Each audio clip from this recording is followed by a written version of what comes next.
मेरे प्यारे देशवासियों, नमस्कार। कोरोना के खिलाफ लड़ाई में जनता कर्फ्यू से लेकर आज तक हम सभी भारतवासियों ने बहुत लंबा सफर तय किया है। समय के साथ आर्थिक गतिविधियों में भी धीरे धीरे तेजी नजर आ रही है। हम में से अधिकांश लोग अपनी जिम्मेदारियों को निभाने के लिए, फिर से जीवन को गति देने के लिए रोज घरों से बाहर निकल रहे हैं। त्योहारों के इस मौसम में बाजारों में भी रौनक धीरे धीरे लौट रही है, लेकिन हमें ये भूलना नहीं है कि लॉकडाउन भले चला गया हो, वायरस नहीं गया है। बीते 7-8 महीनों में प्रत्येक भारतीय के प्रयास से भारत आज जिस संभली हुई स्थिति में है, हमें उसे बिगड़ने नहीं देना है और अधिक सुधार करना है। आज देश में रिकवरी रेट अच्छी है, फैटेलिटी रेट कम है। भारत में जहां प्रति 10 लाख जनसंख्या पर करीब 5,500 लोगों को कोरोना हुआ है, वहीं अमेरिका और ब्राजील जैसे देशों में ये आंकड़ा 25,000 के करीब है। भारत में प्रति 10 लाख लोगों में मृत्यु दर 83 है, जबकि अमेरिका, ब्राजील, स्पेन, ब्रिटेन जैसे अनेक देशों में ये आंकड़ा 600 के पार है। दुनिया के साधन संपन्न देशों की तुलना में भारत अपने ज्यादा से ज्यादा नागरिकों का जीवन बचाने में सफल हो रहा है। आज हमारे देश में कोरोना मरीजों के लिए 90 लाख से ज्यादा बेड्स की सुविधा उपलब्ध है। 12,000 क्वारंटाइन सेंटर्स है। कोरोना टेस्टिंग की करीब 2,000 लैब्स काम कर रही है। देश में टेस्ट की संख्या जल्द ही 10 करोड़ के आंकड़े को पार कर जाएगी। कोविड महामारी के खिलाफ लड़ाई में टेस्ट की बढ़ती संख्या हमारी एक बड़ी ताकत रही है। सेवा परमो धर्म के मंत्र पर चलते हुए हमारे डॉक्टर, हमारे नर्सिस, हमारे हेल्थ वर्कर्स, हमारे सुरक्षाकर्मी और भी सेवा के भाव से काम करने वाले लोग इतनी बड़ी आबादी की निस्वार्थ सेवा कर रहे हैं। इन सभी प्रयासों के बीच ये समय लापरवाह होने का नहीं है। ये समय ये मान लेने का नहीं है कि कोरोना चला गया या फिर अब कोरोना से कोई खतरा नहीं है। हाल के दिनों में हम सब ने बहुत सी तस्वीरें, वीडियो देखे हैं जिनमें साफ दिखता है कि कई लोगों ने अब सावधानी बरतना या तो बंद कर दिया है या बहुत ढिलाई ले आए हैं। ये बिल्कुल ठीक नहीं है।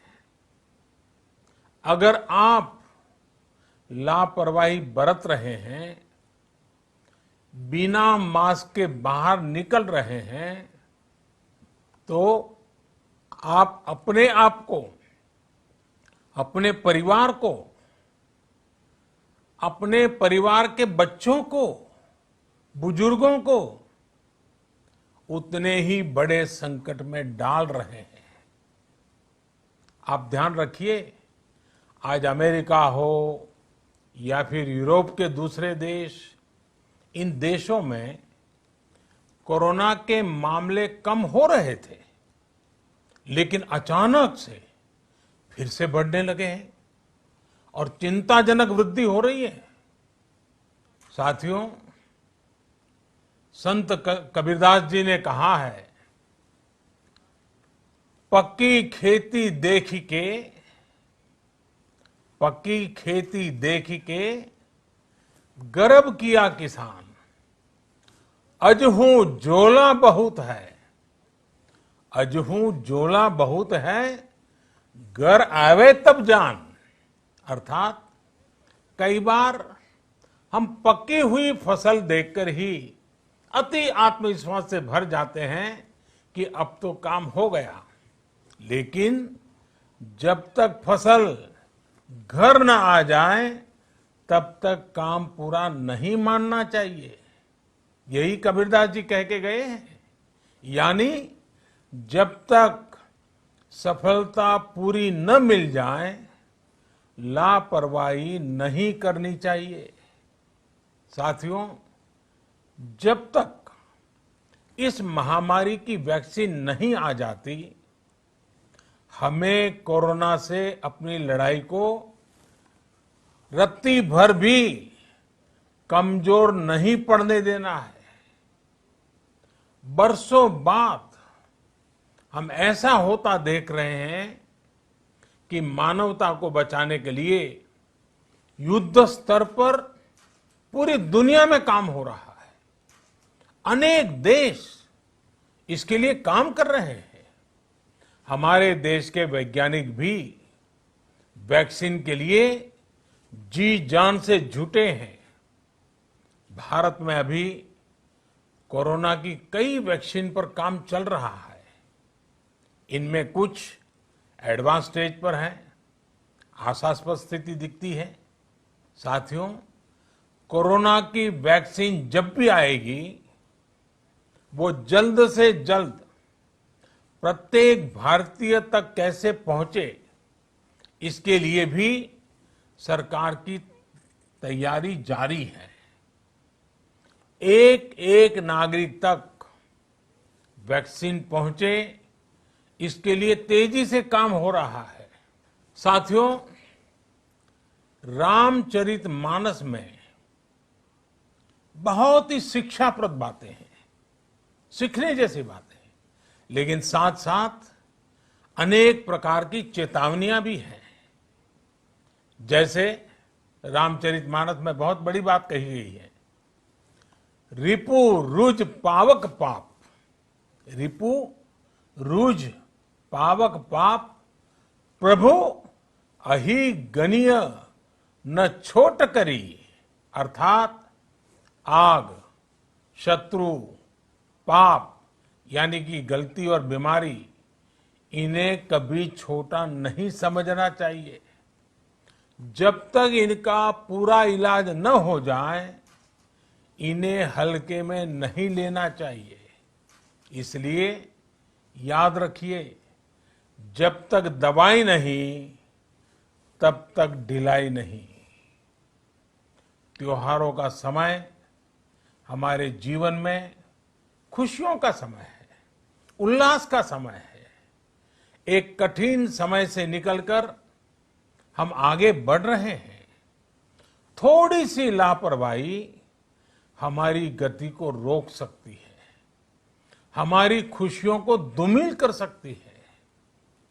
जीवन की जिम्मेदारियों को निभाना और सतर्कता, ये दोनों साथ साथ चलेंगे, तभी जीवन में खुशियां बनी रहेगी।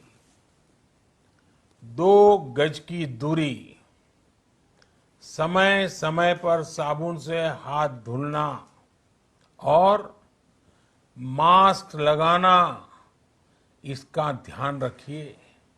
और मैं आप सबसे करबद्ध प्रार्थना करता हूं, आपको मैं सुरक्षित देखना चाहता हूं, आपके परिवार को सुखी देना चाहता हूं। ये त्योहार आपके जीवन में उत्साह और उमंग भरे, ऐसा वातावरण चाहता हूं। और इसलिए मैं बार बार हर देशवासी से आग्रह करता हूं। मैं आज अपने मीडिया के साथियों से भी, सोशल मीडिया में जो सक्रिय हैं उन लोगों से भी बड़े आग्रह से कहना चाहता हूं कि आप जागरूकता लाने के लिए, इन नियमों का पालन करने के लिए जितना जन जागरण अभियान करेंगे, ये आपकी तरफ से देश की बहुत बड़ी सेवा होगी। आप जरूर हमें साथ दीजिए, देश के कोटि कोटि जनों को साथ दीजिए। मेरे प्यारे देशवासियों, स्वस्थ रहिए, तेज गति से आगे बढ़िए और हम सब मिलकर के देश को भी आगे बढ़ाएं। इन्हीं शुभकामनाओं के साथ नवरात्र, दशहरा, ईद, दीपावली, छठ पूजा, गुरु नानक जयंती समेत सभी त्योहारों की सभी देशवासियों को एक बार फिर से बहुत बहुत बधाई देता हूं। धन्यवाद।